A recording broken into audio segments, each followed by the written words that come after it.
Hey there, welcome to First Look. Thanks for being here this week, and this office edition, clearly.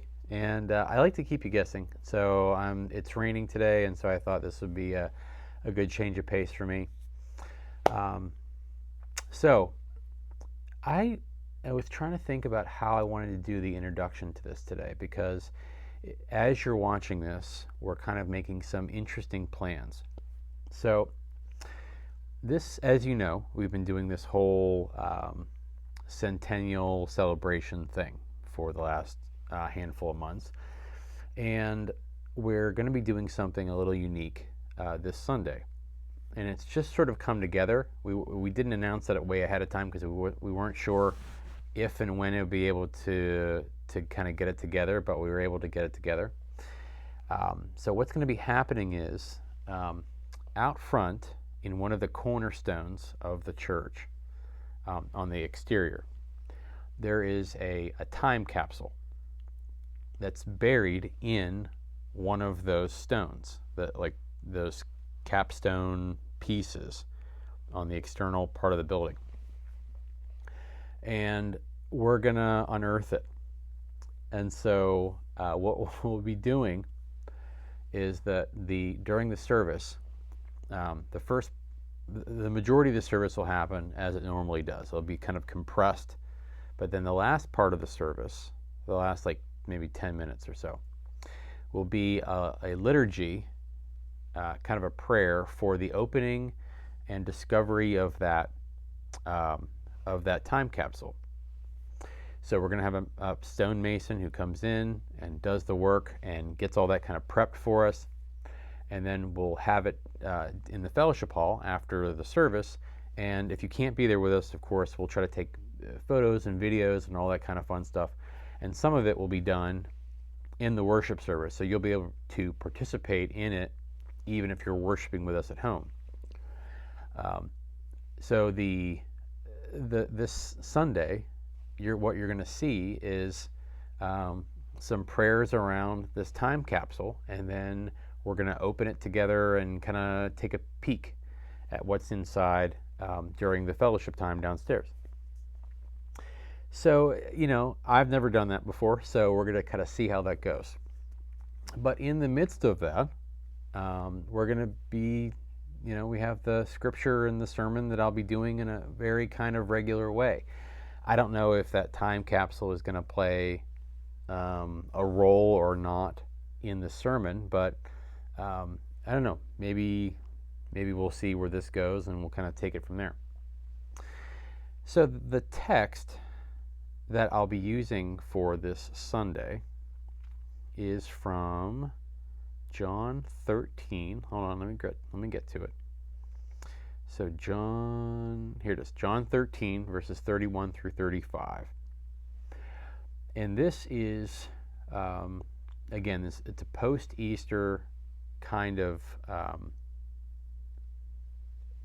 it's a post-Easter perspective on something that Jesus said during his ministry before the resurrection, right? So if you're looking at John, it's a little further along than our last text from John 10. This is John 13. But now, of course, through the perspective of Easter, we see Jesus' words differently. So as we read that, it's a relatively short passage, obviously, but as we read it, you'll kind of get a sense of what I mean. So as I think I've said maybe here, but also in the sermon, I try to take these weeks between Easter and Pentecost, or Easter and the Ascension especially. The Ascension, we celebrate that this year on June the 1st. So we have this week and then next week and then Ascension. We're really looking at these different elements of Jesus' ministry through this lens of resurrection.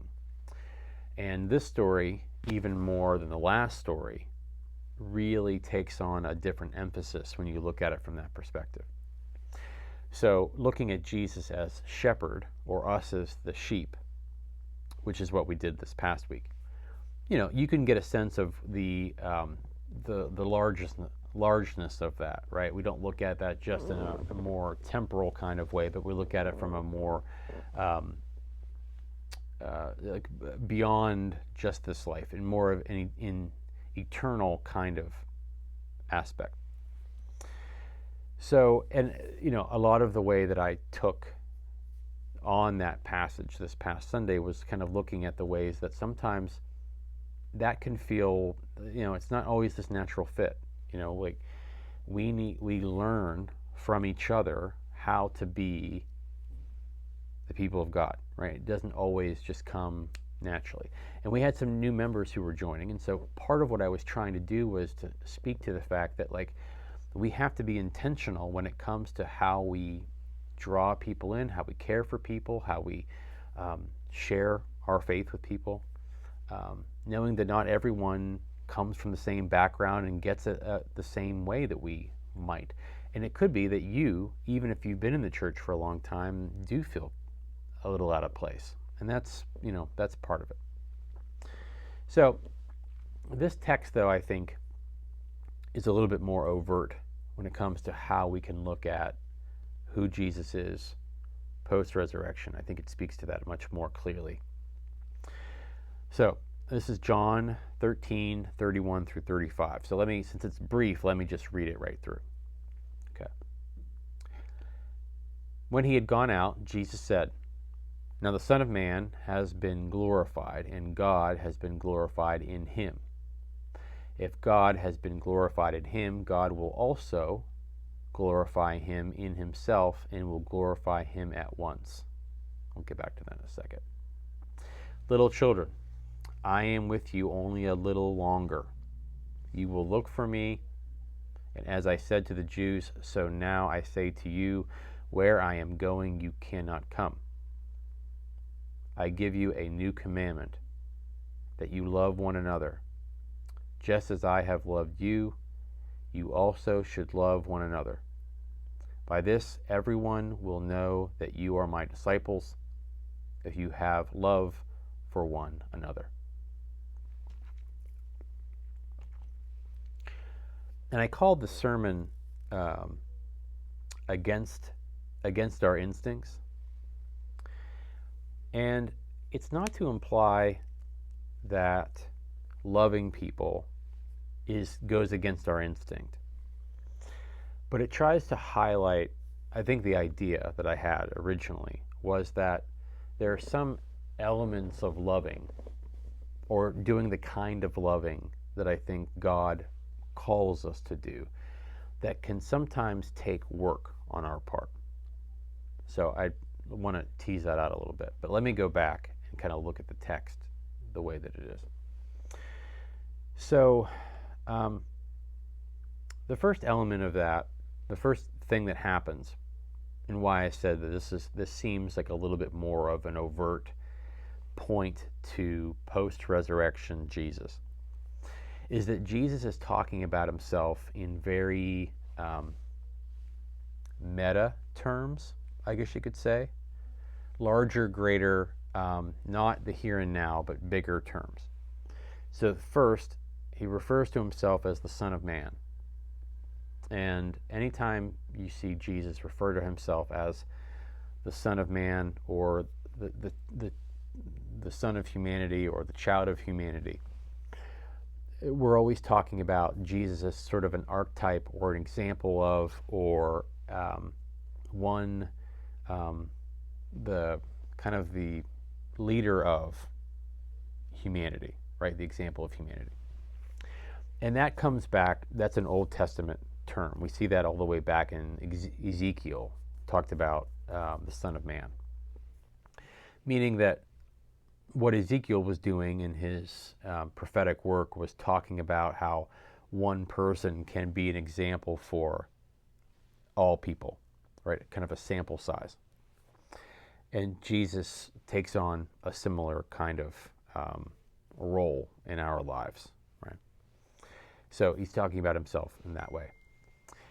And then he's also talking about himself in a way that starts to draw very clear lines between himself, his own person, who he is as a human being, as an entity, and drawing a direct connection to who the Creator, who the Father is. Right? So now the Son of Man has been glorified, and God has been glorified in him, and if God has been glorified in him, God will also glorify him, etc. So there's a kind of a, when Jesus starts to do that, there's several places where he does this, where Jesus will say, I am in the Father, and he is in me, and I am in the Spirit, and the Spirit is me, and we are the same. And there's, the language feels like it gets a little muddled in the translation of English, but it's a lot of, I'm in him, and he's in me, and I'm in us, and there's like that kind of comparison that Jesus makes in a loop, kind of over and over and over again in a paragraph. And the point of that is so that we understand that that's one of the origins of where we get the Trinity language that we use for God.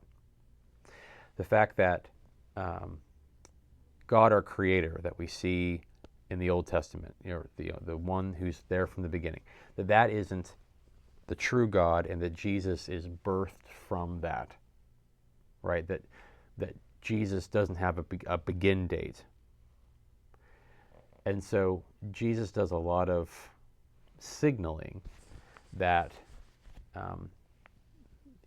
he and the Creator, he and the Father are of the same stuff. They're one. And that's an important element of how we understand who Jesus is, obviously.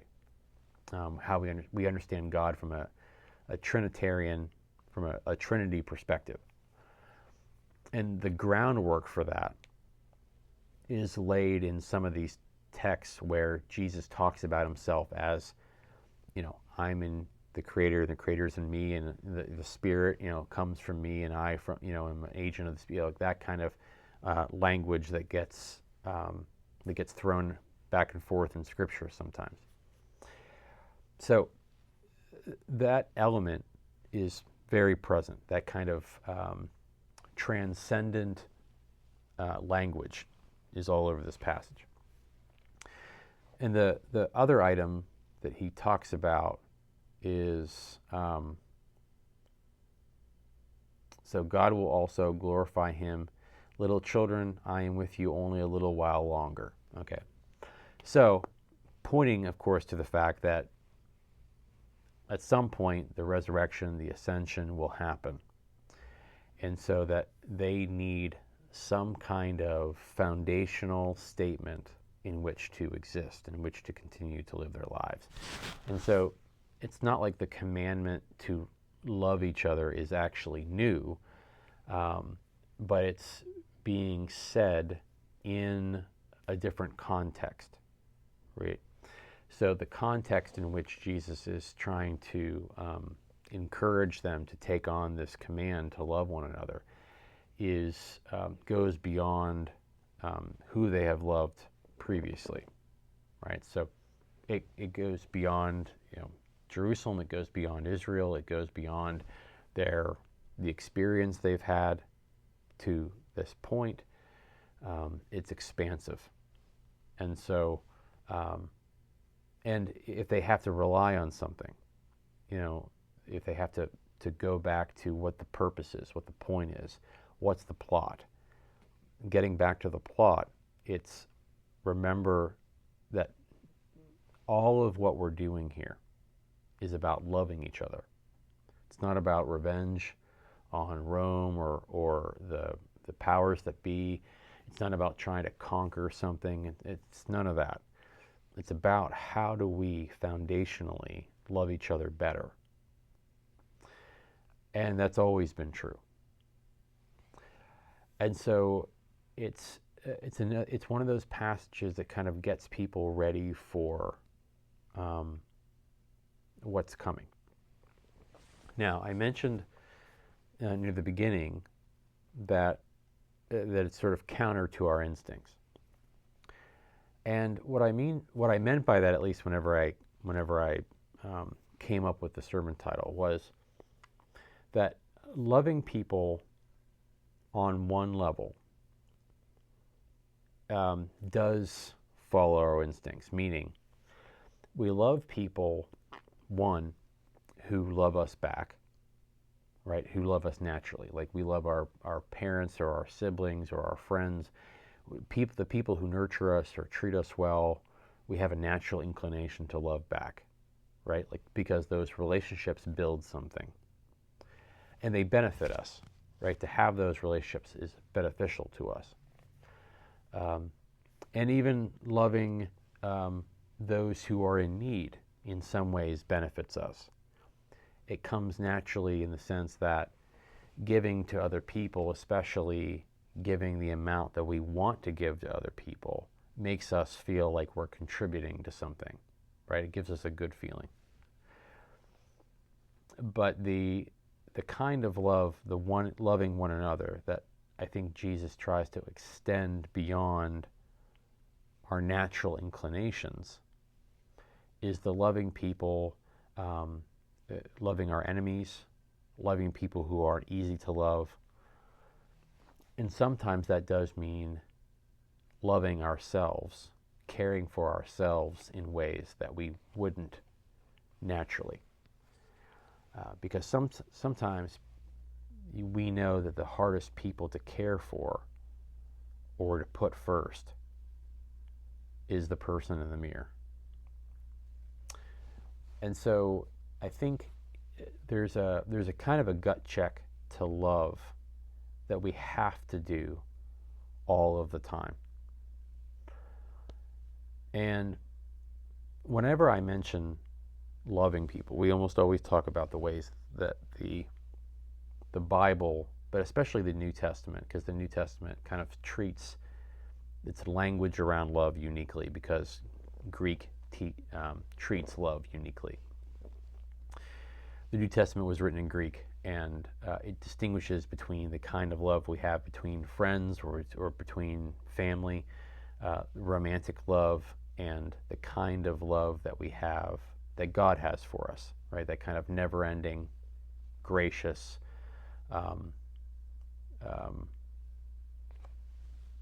extending in every direction kind of love.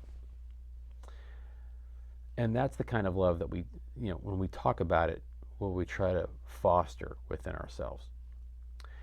And over and over again, we see Jesus trying to encourage us to love those individuals that we have a hard time loving. And that's also what makes it new, right? Because Jesus says things like, you've heard it said, an eye for an eye and a tooth for a tooth, right? Well, God put that in place. But now I'm saying this to you. Or there had been instructions in the past about, hey, those people are outside of the fold. They're kind of outside of your jurisdiction. Jesus starts to draw in people from other nations, draw in people who the folks of Israel had been sort of instructed to leave out, make a distinction for. Jesus starts to break down those distinctions, whether it's, people who have certain diseases, or people who have certain ailments, or people who are from certain backgrounds. Jesus starts to break down those barriers. And so that means that you and I are still in the practice of breaking down those barriers, and most of those barriers have to do with things that we self-impose, and only you know what those are. So for you, for the person who's hearing this, you might be someone who has a hard time loving a certain group of people, right? I have people in my life who have a hard time loving X type of people. X type of people might look a certain way, act a certain way, might be from a certain background, might practice a certain thing, whatever, right? There's every kind of background, creed, practical thing that I have a hard time loving those people. You may not say it out loud. You may even try to not say it to yourself, but it's true. Other people have a hard time loving folks who are close to them, right? They have high expectations for their siblings or their parents or their children, and they have made those people feel unloved. Or, well, you're not acting, you're not doing, you're not behaving, you're not identifying the way I expect you to. You didn't follow the path that I told you you had to follow. So I'm maybe I love you on paper, maybe I'll love you in front of other people, but I don't really like you. And only you know if that's true about you. And then there are the people who have a genuine issue really loving and caring for themselves. They don't like themselves. They engage in a lot of negative self-talk. They're always down on themselves. They always feel like they're not right. And all of us have all of those things on some level, right? None of us do any of those perfectly. But for all of us, one of those, people out there, people near me, or the person in the mirror, is a real struggle to love. And, and I think that's the kind of gut check that Jesus is asking of people. And so I think as much time as we can spend being real with ourselves as we can be about what that looks like, the better off we'll be. We all know people. We all know situations where if someone would have looked around and loved people more in any situation, that it would have gone better.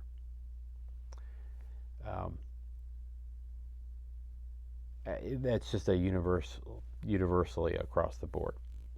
The problem that we run into is, how are we supposed to love people, right? What is the difference between loving someone and enabling them? What is the difference between loving someone and completely ignoring the ways that they harm you? What is the difference between being loving and gracious, or being gracious and allowing yourself to be walked all over? Or, that's where that discernment comes into play. Because if you love other people but you allow them to harm you, then you're not loving yourself as much as you deserve to be loved. Those are the things that we kind of work through all the time. And I think that's part of what I think faith can do, and part of what I think faith communities can do at their best, at their core. That they can encourage people when it comes to how we love each other. So my guess is that that's what I'll be talking about on some level on Sunday, is working that out. So I would say that this week, my encouragement to you would be to spend any amount of time that you can in thoughtful, prayerful consideration of, who do you have the hardest time loving? Why? And what are you actively going to do about it? Because sometimes the only person who can actively do something about it is you, because you might be the only one who knows that that's true about you, because you're really good at hiding that from other people. If you really hate those people, but you act like you don't, if you really don't like that person, or have a hard time loving them, but you act like you don't, whatever, we can hide things for a very long time. And many of you can be really good at it, is my guess. And that's one of the things that I think is always worth checking in on, is that element of who we are. So that's my thought for this week. If you join us in worship, we will be talking about that in the sermon, but we're also going to be talking about time capsule and celebrating that and that kind of thing. So the service will look a little bit different than it normally does, but hopefully, it will not be unrecognizable to you, but we'll have some elements that are kind of different. So I hope that you can join us for that in some capacity. Okay. Well, I appreciate you sticking with me. I appreciate you being able to do some really good work when it comes to loving each other and thinking through what that means for you. I hope that you have a wonderful week. And yeah, I'm always grateful that you do this with me. So until next time, I hope you have a good one, and I'll see you for another First Look. So until then, take care.